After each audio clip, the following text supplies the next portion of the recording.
The NFL just experienced its biggest ratings disaster since Colin Kaepernick took a knee, except this time, it wasn't about politics. It was about one coach's decision that sent shockwaves through billion-dollar boardrooms and left stadium seats emptier than a library during spring break. Shedeur Sanders got benched, and suddenly the league's golden boy became the center of a conspiracy that's tearing apart locker rooms, destroying careers, and exposing the ugly truth about how the NFL really operates behind closed doors. What you're about to discover isn't just another sports controversy. This is a calculated takedown of the most hyped rookie quarterback in a generation, a financial bloodbath that cost networks millions, and a power struggle that reveals why some people in the NFL never wanted Shedeur to succeed in the first place. The numbers don't lie, the insider reports are explosive, and by the end of this video, you'll understand exactly why Kevin Stefanski might have just destroyed his own career to protect his fragile ego.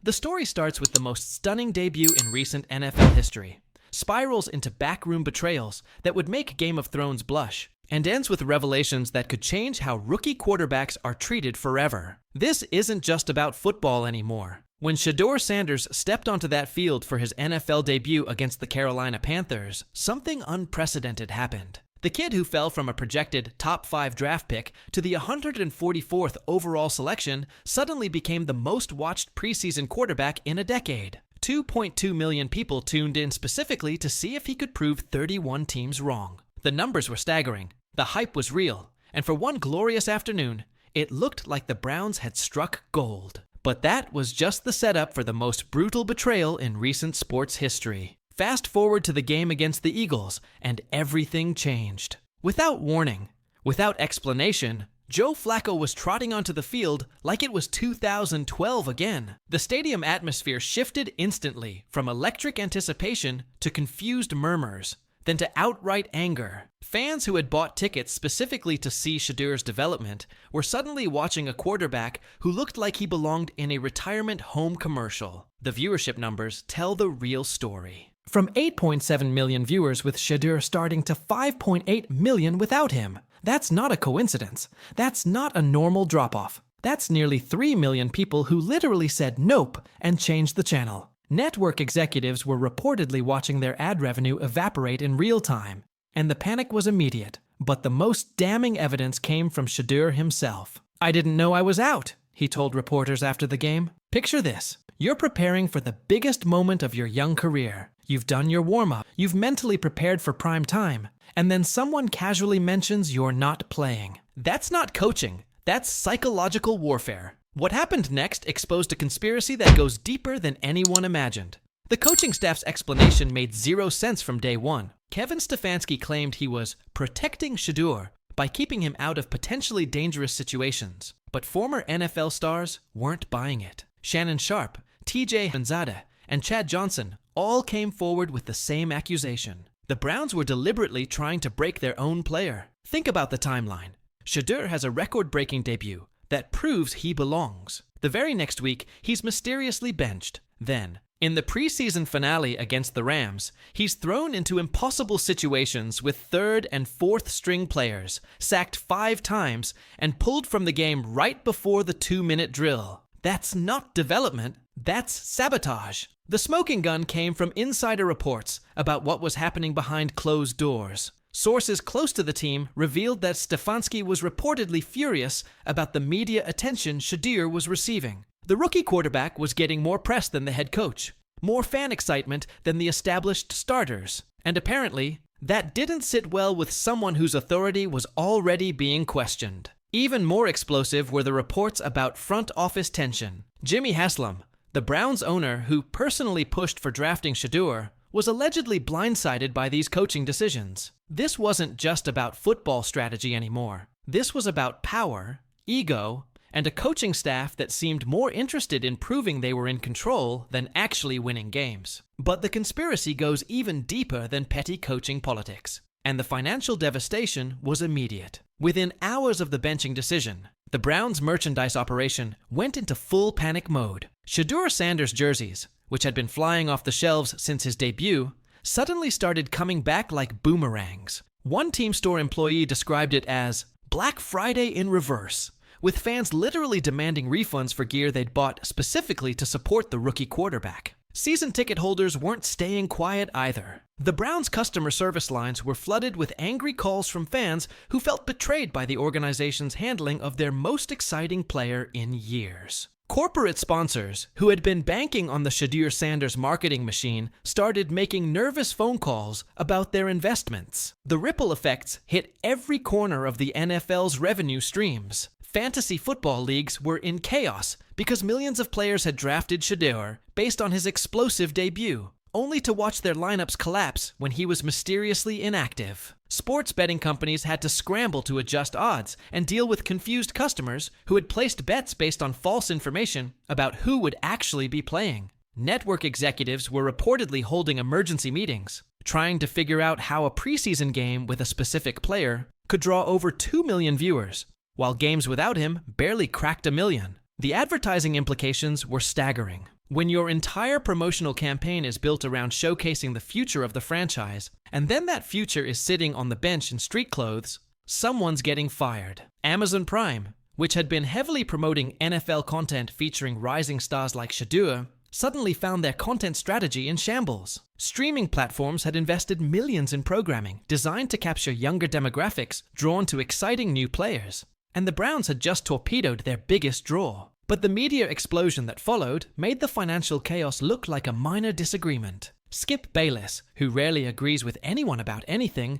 was absolutely livid. He dedicated entire segments to calling out what he termed organizational malpractice by the Browns coaching staff. Pat McAfee turned the situation into viral content, with clips of his reactions to the benching spreading across social media faster than wildfire. Colin Kaepernick painted it as the most self-destructive coaching decision in modern NFL history. The social media war was even more brutal. Browns fans were split into 2 camps, those defending the coaching staff and those demanding answers about why their most exciting player was being wasted. The hashtag #FreeShedeur started trending, with former NFL players and analysts openly questioning whether the Browns were deliberately trying to ruin their own draft pick.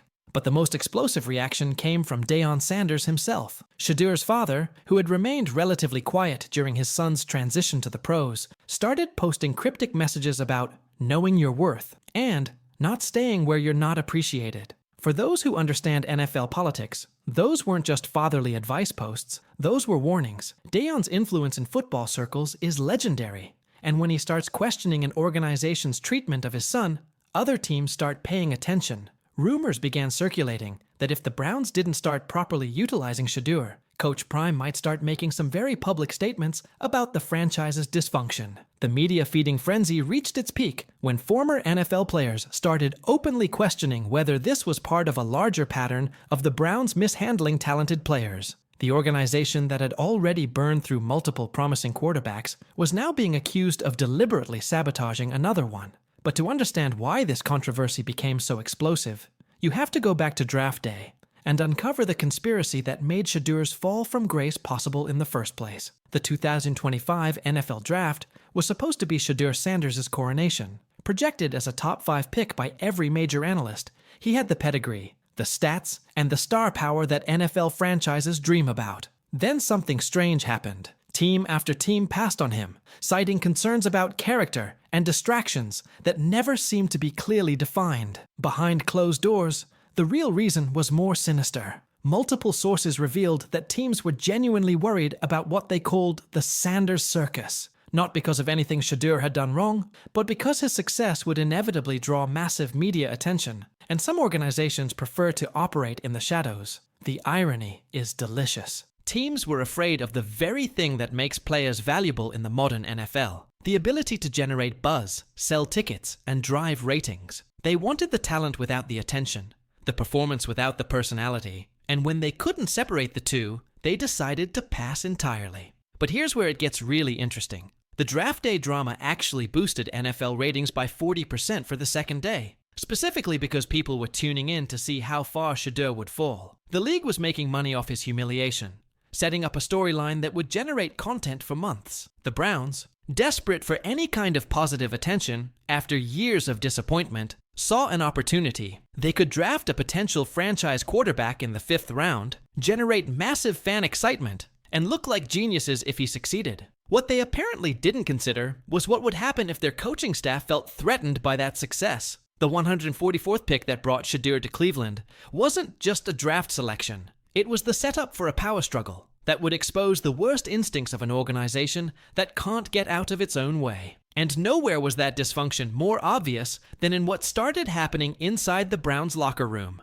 Professional athletes are experts at reading between the lines, and what they saw happening to Shedeur Sanders made everyone uncomfortable. Players started subtly showing support through social media, liking posts that questioned the coaching staff's decisions, and sharing content that highlighted Shedeur's potential. The veteran players were caught in an impossible position. They couldn't openly criticize their coaches without risking their own careers, but they also couldn't ignore what looked like deliberate sabotage of a teammate. The result was a locker room divided between those trying to stay neutral and those quietly supporting the rookie quarterback who was being treated unfairly. Offensive players who had been building chemistry with Shedeur during practice suddenly found themselves trying to adjust to Joe Flacco's completely different playing style. Receivers who had been running routes designed for a mobile quarterback with a strong arm were now having to slow everything down for a pocket passer, whose best days were clearly behind him. The defensive players were perhaps the most frustrated. They were watching their efforts get wasted by an offense that seemed designed to fail, with coaching decisions that made no strategic sense. When your defense keeps games close, and your coaching staff refuses to use the most exciting offensive weapon available, that creates resentment. Sources inside the organization revealed that team meetings had become tense affairs, with players asking pointed questions about roster decisions that weren't getting satisfactory answers. The coaching staff's credibility was eroding in real time, and everyone in that building knew it. But the most damaging leak came from reports that Shedeur wasn't even being used properly in practice. While other quarterbacks were getting meaningful reps with the first-team offense, he was relegated to scout team duties, essentially wasting his development time by pretending to be opposing quarterbacks rather than preparing to run Cleveland's system. That revelation sparked outrage from former NFL players who understood how critical those practice reps are for young quarterbacks. The suggestion that the Browns were deliberately limiting Shedeur's preparation time while simultaneously criticizing his readiness